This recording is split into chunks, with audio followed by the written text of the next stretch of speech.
Good day, YouTube. Today I'm doing just a bit of a quick fun visual comparison between Endeavour OS version 22.06, so the latest release, 22.6, and on the right hand side also Endeavour OS but version 22.1. Now it's technically a rolling release, but they do have these point release updates every 6 months or so. But I've got to say, just from a visual perspective, it is quite beautiful what's going on here. So you can see the old version, the 22.1, which really stands for January 2022. It's got this really uncustomized, very basic looking default XFCE desktop environment. Not a fan of it at all. Nothing that I can really search for. It's got this old, what's the name of this menu? This gunky menu, or this, let's see what it's called. They don't tell me the name. It's like a really basic Mac OS-esque version of a launcher, effectively there, but it's not that pretty either. And you've got your standard stuff up here, not pretty as well. Whereas when we go to Endeavour OS 22.6 called Artemis, which is hard to read there because of the limitations of doing a side-by-side as opposed to Atlantis, it is much more beautiful, much more customized.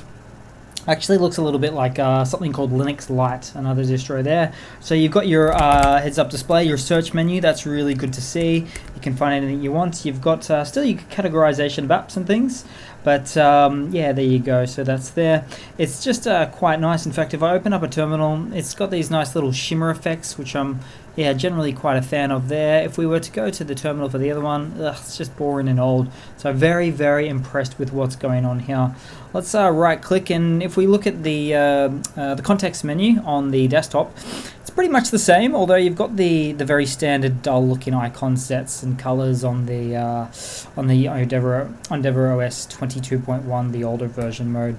So it looks very, very beautiful here. Let's actually just quickly jump across to the folders and see what's happening there. So the file manager, so you got this black on white, ebony on ivory, semi-dark mode here that looks quite nice. You will still see that it's still running the Thunar file system, but again, highly customized, much more beautified the way that it works there. So I'm really, really a fan of that one there. Hardly a version difference though, as you'd expect. They're pretty close to each other.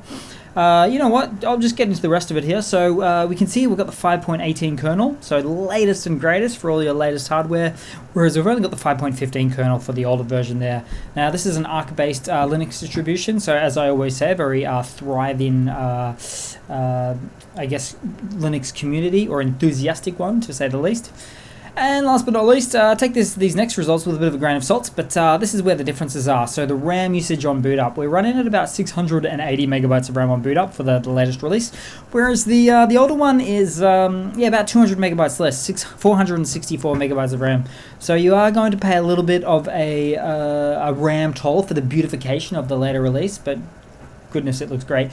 It's technically known as the top 5 most promising or popular Linux distros around. So with this upgrade to Endeavour, it's got the beautiful XFCE desktop environment, the beautifully customized version of it at least, and it's got running on the Arc backend, which everybody seems to love, and it's got the latest and greatest kernel. So it might take the top position sooner or later.